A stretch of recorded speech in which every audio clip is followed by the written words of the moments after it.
Bienvenidos al oasis de paz en medio del estrés. Tiempo de la iglesia o el tiempo del testimonio, de los hechos de los apóstoles. El Espíritu es dado a los apóstoles para que sean testigos del Evangelio y resuene en toda la tierra. Cuando Jesús fue apresado, martirizado, crucificado, ¿qué pasó con los apóstoles? Pues que se acobardaron de inmediato, ¿verdad? Incluso Pedro, que decía, no, pues yo voy a estar contigo siempre, ¿verdad?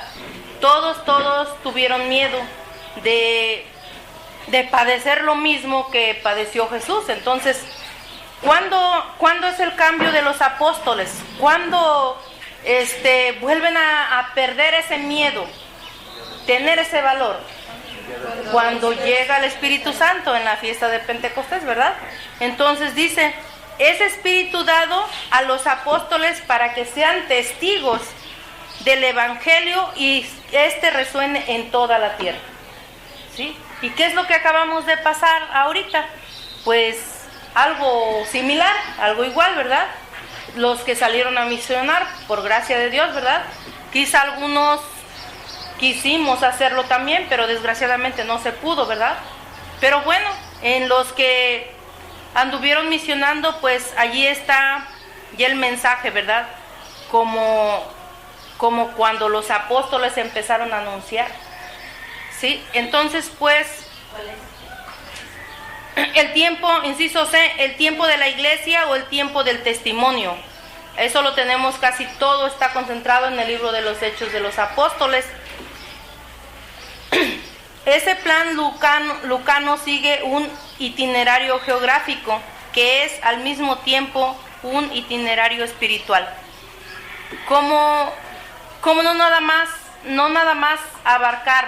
tratar de hacer más y más, digamos, evangelización, sino también conlleva a un itinerario espiritual.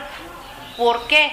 Porque de la forma como tú prediques, le vas a llegar a la gente, ¿sí? Nos decía el padre el viernes, dice que había un me parece que creo que fue San Francisco, ¿no? Que le decían los frailes, ¿cuándo vamos porque estaban en los monasterios, ¿no? Y cuando bajaban al pueblo, decían, ¿cuándo vamos a predicar? ¿Cuándo vamos a predicar? Y de tanto que le insistían con esa pregunta, y él les responde, ya estás predicando. Entonces, eso nos pone a pensar en que nosotros predicamos también con nuestra actitud. Somos evangelizadores, somos misioneros, aquí, en la casa y donde sea, ¿sí? Luego, entonces, también ese es un lema de los catequistas, dicen, el catequista es en la iglesia, en la calle, en la casa, donde sea, ¿sí? Entonces, ¿por qué? Porque debemos de dar un testimonio de vida. Si nosotros estamos a punto de dar un mal ejemplo, nos debe de poner a pensar qué es lo que llevamos atrás, ¿sí? ¿Qué es lo que llevamos ya, digamos, ya sembrado? ¿Sí? ¿Por qué? Porque debemos de tener mucho cuidado. No podemos andar predicando la palabra de Dios y andar haciendo otras cosas. Por ejemplo, en la calle nos encuentran los niños del catecismo, los muchachos, y me dicen, catequista. Y a veces ya ni me nombran por mi nombre, ¿verdad? Me dicen catequista. O sea, ¿por qué? Porque eso somos.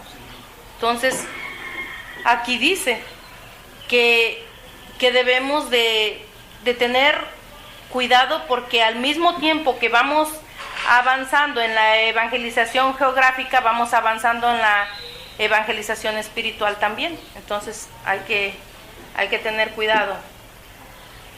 El plan lucano, vamos a ver cómo sigue un itinerario. Dice, inciso A, comienza en Jerusalén, dentro del judaísmo, con el anuncio del nacimiento del Bautista, que hace de enlace entre la antigua y la nueva alianza. Eso ya lo sabíamos, ¿verdad? que es, dice, como dice el sacerdote, es el parteaguas, ¿verdad? Donde antes de Cristo, pues se decía, antes de Cristo, y ahora es después de Cristo. Es, digamos, de ahí inicia la nueva era, ¿sí? Inciso B dice, luego se traslada a Galilea, centro del mensaje de Jesús. Inciso C, desde Galilea Jesús se emprende su subida hacia Jerusalén. Inciso D, en Jerusalén, centro de la buena noticia, el Evangelio se anuncia en Judea, luego en Samaria y hasta los confines de la tierra. Vamos a ver la estructura o división del Evangelio de Lucas, que es así. Primer punto, introducción, infancia y preparación del misterio. Vamos a ver Lucas, capítulo 1, versos del 4 al 13.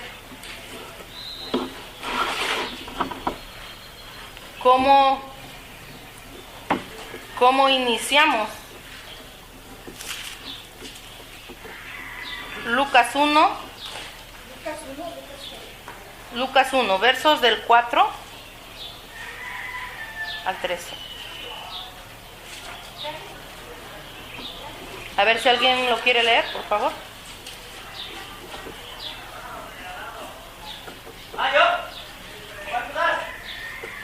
¿Cuánto das?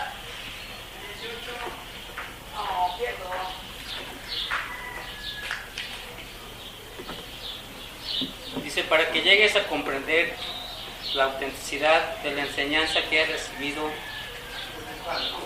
en tiempos de Herodes, rey de Judea, hubo un sacerdote llamado Zacarías, del grupo sacerdotal de Abías, casado con una mujer de la descendencia de Aarón, llamada Isabel. Ambos eran irreprochables ante Dios y seguían escrupulosamente todos.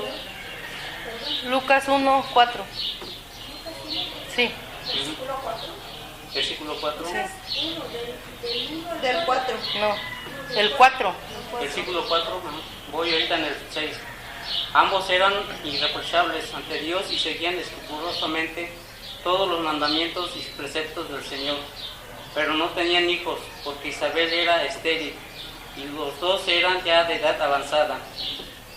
Estaba un día Zacarías ejerciendo el servicio del sacerdotal, tal como le correspondía, por turno a su grupo, según el rito sacerdotal. Le tocó en suerte entrar en el santuario del Señor, a ofrecer el incienso.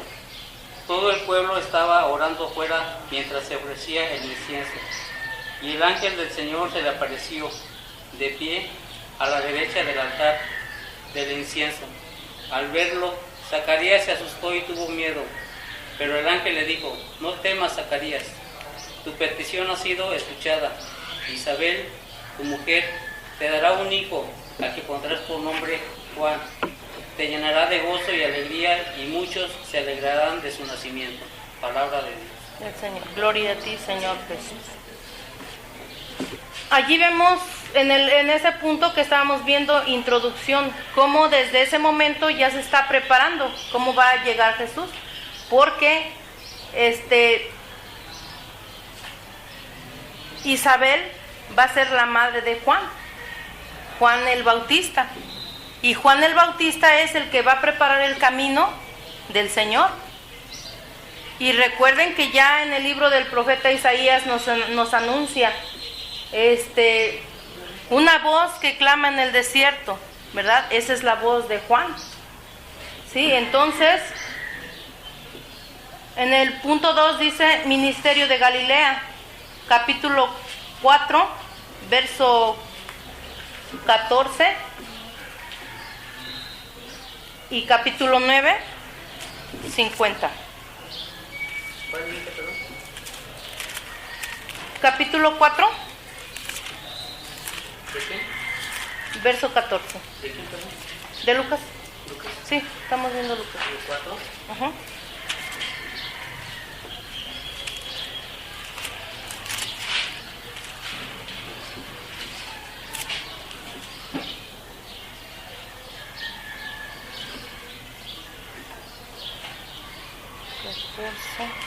Nada más el 14. el puro verso 14.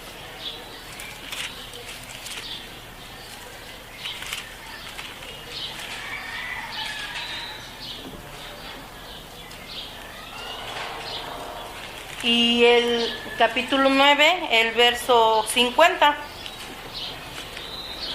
¿Alguien que haga el capítulo 4, verso 14? ¿En Lucas? Sí.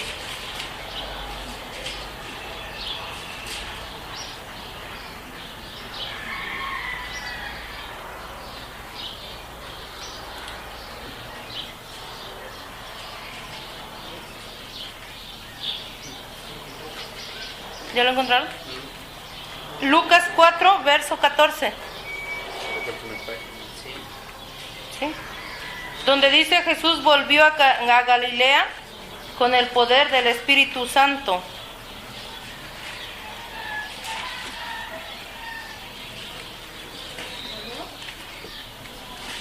¿Vale? ¿Sí? Jesús volvió a Galilea con el poder del Espíritu y su fama corrió por toda la región. En el versículo 9, Verso 50. verso 50 dice: Pero Jesús le dijo, no se lo impidan, el que no está contra ustedes está con ustedes. Está con ustedes. Palabra de Dios. Del Señor. Gloria a ti, Señor Jesús. En esas citas bíblicas vemos, nos anuncia el ministerio de Jesús en Galilea. Cómo Jesús dice va a Galilea ya con el poder del Espíritu Santo. Entonces, nosotros tenemos también el poder del Espíritu Santo, pero muchas veces no dejamos actuar al Espíritu Santo en nosotros. Por eso es que cuando nos mandan a hacer algo que nunca hacemos, nos da miedo, nos da nervios, pero claro que podemos salir adelante. ¿Por qué? Porque tenemos el poder del Espíritu Santo, ¿sí? Y porque dice Jesús que el que no está contra ustedes está con ustedes, o sea, Él está con nosotros. Entonces, ¿qué miedo podemos tener o qué peros podemos poner si tenemos el Espíritu de Dios con nosotros? Que quizá no sabemos dejarlo actuar, es otra cosa, y eso es lo que nos da miedo. Siempre nos impone eso, ¿verdad? El que yo no puedo, el que nunca lo he hecho, y pues es donde nos detenemos siempre, donde no podemos dar ese paso, como decíamos hace un momento, ese pasito definitivo que nos va pues nos va a hacer saber poner en práctica lo que hemos aprendido. En el tercer punto dice viaje a Jerusalén. Yo tengo una duda aquí. ¿Sí, diga? Antes del versículo 50, Sí. dice: en ese momento Juan tomó la palabra y le dijo: Maestro, hemos visto a uno que hacía uso de tu nombre para echar fuera demonios. Le dijimos que no lo hiciera, pues él no te sigue junto a nosotros. Pero Jesús le dijo: no se lo impidan, pues el que no está contra ustedes está con ustedes. Aquí muchas veces yo me confundo, Sí. porque los hermanos separados hablan del mismo Dios, quiero suponer, Sí. y a veces les echamos tierra, ¿no? Ujú. Por decirlo. Y entonces aquí no se puede cumplir esto. El que no está contra ustedes está con ustedes.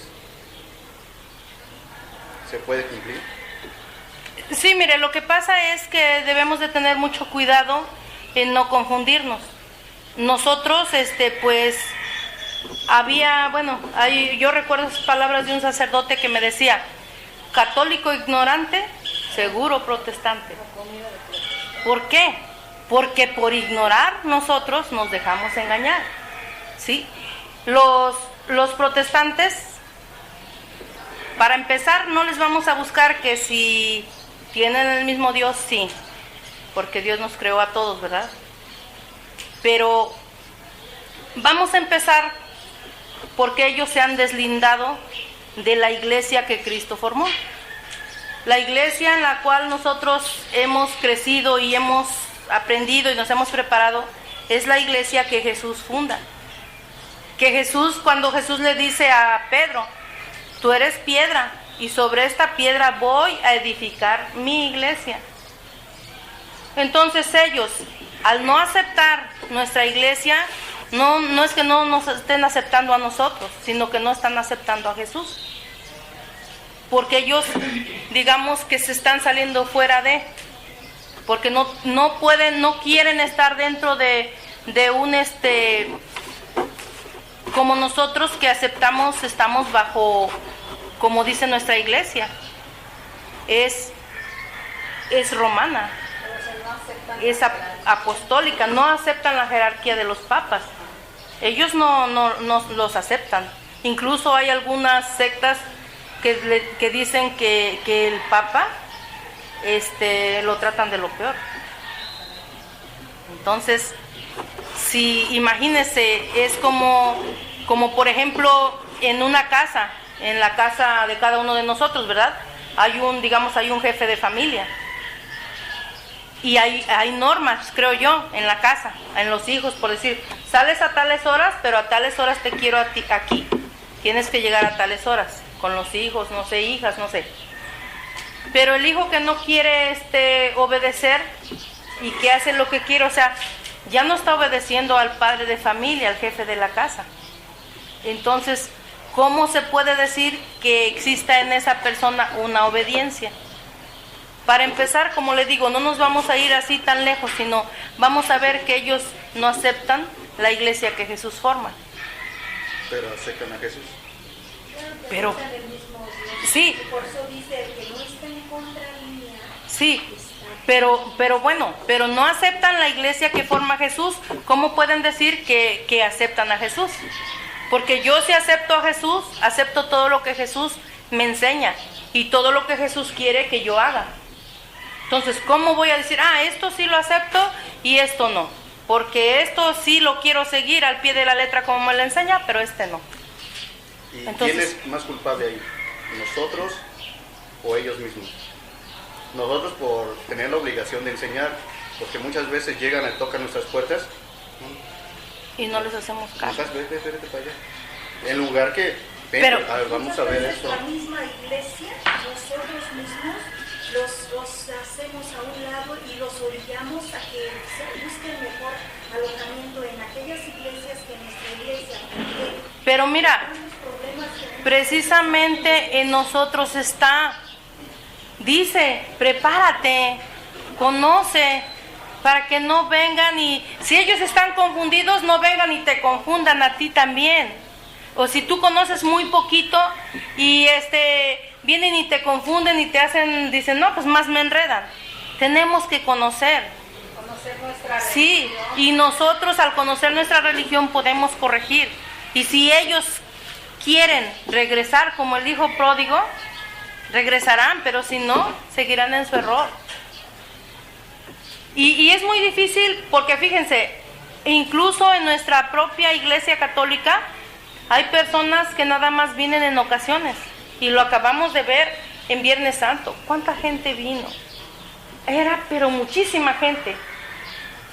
Y esa gente, toda esa gente que vino en Viernes Santo, está cada 8 días, los domingos siquiera. Les falta preparación, les falta conocimiento.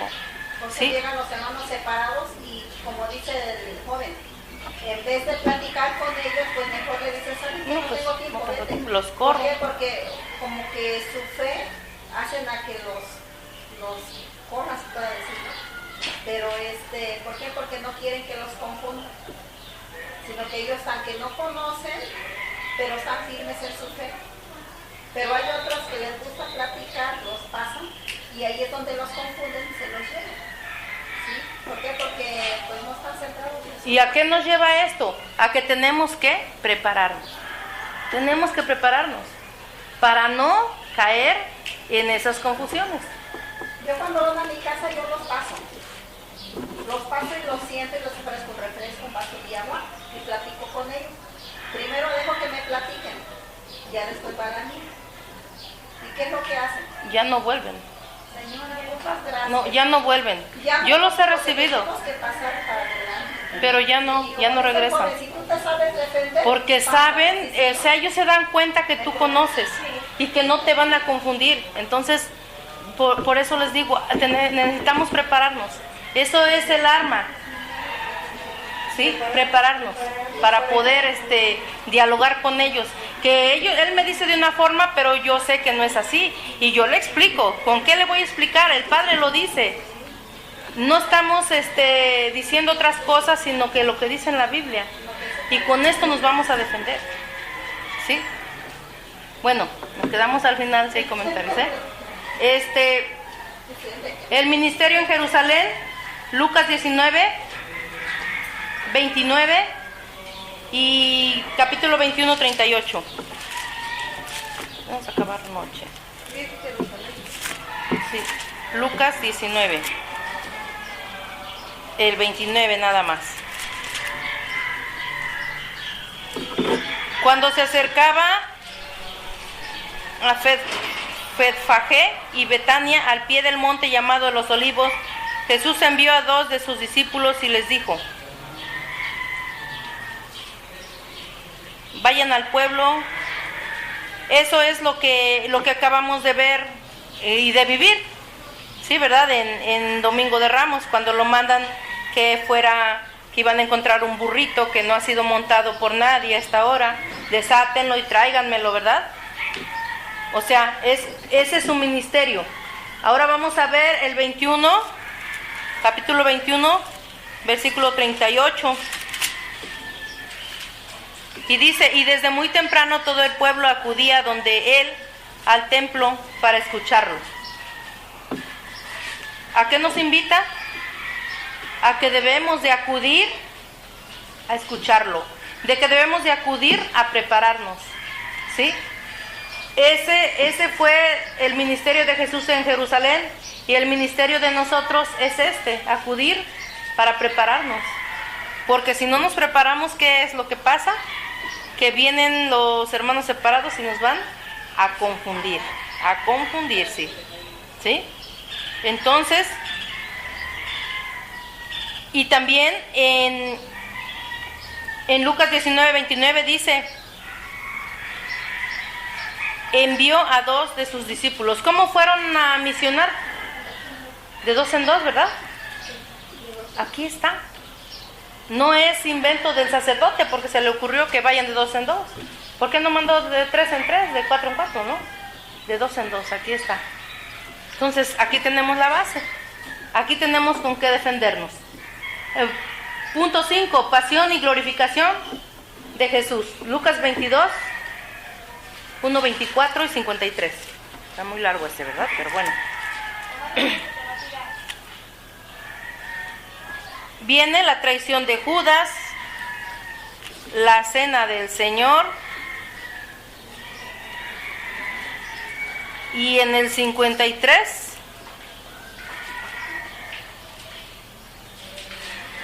¿por qué no me detuvieron cuando día tras día estaba entre ustedes en el templo? Pero ahora reinan las tinieblas y es la hora de ustedes. Todo eso es la pasión y glorificación de Jesús, lo que acabamos de ver, ¿sí? Quizá para ahorrarnos un poquito de tiempo, pues nada más lo vamos a recordar, como lo estuvimos viendo, como lo narraron los jóvenes que hicieron la representación, y los niños, ¿verdad?, de catequesis que también participaron. Entonces, esa es la estructura o división del Evangelio como lo escribió Lucas. Vámonos al punto 4, dice: contenido teológico y espiritual. Fin del Evangelio de Lucas. Todo el Evangelio de Lucas está encaminado a presentar a Jesús como el gran amigo de los pecadores, como el más misericordioso y amable de los seres que han existido. Jesús dijo: yo he venido por los enfermos, no por los sanos. Yo he venido por los pecadores. Y así nos los presenta Jesús. Así nos los presenta Lucas, que Jesús viene y es amigo de los pecadores. Nosotros no somos perfectos, nosotros somos pecadores, todos somos pecadores, ¿sí? El único que no tuvo y ni tiene pecado es Jesús.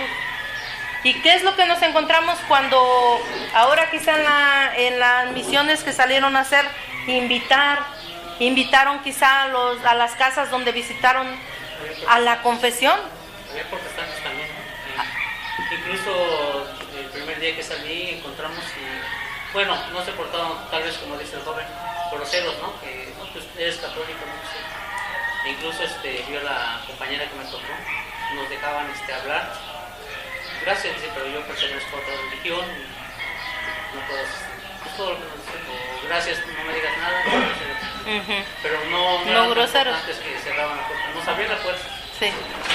Incluso hubo donde sí nos dieron agua, porque si se había invitado y decimos, pues gracias por su invitación, no puedo asistir a esa iglesia. No nos dijeron cuál, pero por ejemplo, cuando invitamos, incluso no a algunos pues que sean protestantes, ¿verdad? Sino que entre nosotros mismos, cuando invitamos a alguien a que participe con los sacramentos que Jesús nos deja como medio de salvación, cuando lo invitamos al sacramento de la reconciliación, ¿qué es lo que nos dicen? Lo primeritito que te contestan: yo no tengo pecado. Es lo primero que dicen. ¿O desde cuándo no te confiesas? Ay, yo no tengo pecados. ¿Y quién no tiene pecados? Todos, por eso digo, todos somos pecadores. Quizá unos somos peores que otros, pero todos somos pecadores. Entonces, y aquí dice que Lucas nos presenta a ese Jesús como el gran amigo de los pecadores. Es nuestro gran amigo. Nos deberíamos de sentir pues muy gustosos, ¿verdad? Pues con un ánimo así en grande, porque Jesús es nuestro gran amigo. Pero ¿qué es lo que pasa? Que no le queremos dar ese sí definitivo a ese amigo, a ese gran amigo, que nos tiene tanto amor y tanta misericordia. Siempre le andamos sacando la vuelta, a cada instante y a cada momento, ¿verdad? Vamos a ver las claves. La situación de esta comunidad no es tensa ni con los judíos ni con los romanos. Los cristianos de la provincia de Siria están en diálogo con la cultura griega. En estos años las comunidades cristianas habían perdido su entusiasmo inicial. Se estaban acomodando a la rutina de cada día. Les atraían los valores terrenos como el dinero y el poder. No tenían ya el contrapeso de la espera de una venida inminente del Señor. Y en ese tiempo y en la actualidad, y sigue sucediendo, ¿cómo nos atraen a veces los valores, ¿verdad? De tener más y más cada vez. Pero, por ejemplo, el dinero, el poder. Hay muchas personas que, referente a esto, al poder, hay muchas personas que en estos tiempos que se acercan ya las elecciones, ¿verdad? Dicen, no, mira, es que es una persona muy diferente la que nos habla en este momento y otra muy diferente la que llega allá. ¿Y qué es lo que pasa? Se ve el cambio de inmediato. Como dice, el poder te cambia. ¿Por qué? Quizá porque sea difícil que estando allá puedas hacer cosas buenas. Quizá el mismo poder o el mismo ambiente, o yo le digo la mafia de los de ahí, no te deja hacer cosas buenas. A mí muchas veces me han invitado a participar. Digo, no, así estoy bien. Porque lo que pueda hacer desde aquí, algo de bien para mi colonia, para mi comunidad, desde aquí. Porque allá, yo pienso que, dice por ahí, ¿no? La India María, las delicias del poder, ¿verdad? Cambia uno. También dicen, les atraían los valores de terrenos, o sea, de la tierra, como cuando Jesús nos dice del sembrador, ¿no? Que tenía mucho, apenas alguien nos lo recordó por allí, que tenía mucho. y que no, pues que sus graneros ya estaban bien llenos y que ya no le alcanzaba para meter más y todavía tenía mucha cosecha. ¿Y qué es lo que dice? Pues, ¿qué haré? Pues ya sé, voy a tirar estos graneros y voy a hacer otros más grandes para guardar todo y que quepa todo. Pues así lo hizo. Y ya me voy a dedicar a comer, a beber, a disfrutar. ¿Y qué es lo que pasa? Que en la noche, ¿verdad? Lo que le dice el Señor, insensato, ¿verdad? Esta noche vas a morir. Y todo lo que tenía, ¿para quién? ¿Para quién? Dice que se apolillan, ¿no? O el ladrón. Ahí en el cielo. Eso es lo que es muy difícil irlos atesorando, ¿verdad? Bueno, dice, en estas circunstancias Lucas trata de reactivar la fe y el entusiasmo de los creyentes para que tengan seguridad en la autenticidad de las enseñanzas que han recibido, poniendo de manifiesto el papel que tiene Jesús en la historia. Pretende escribir una historia de salvación. En este camino hacia la salvación hay que ir libres de ataduras como las riquezas y otros compromisos, ¿sí? Si realmente queremos dar un buen servicio al Señor, muchas veces tenemos que desprendernos de cosas. No, esto no quiere decir que definitivamente pues abandonemos a la familia o que nos desentendamos de ellos, no. Pero Dios nos da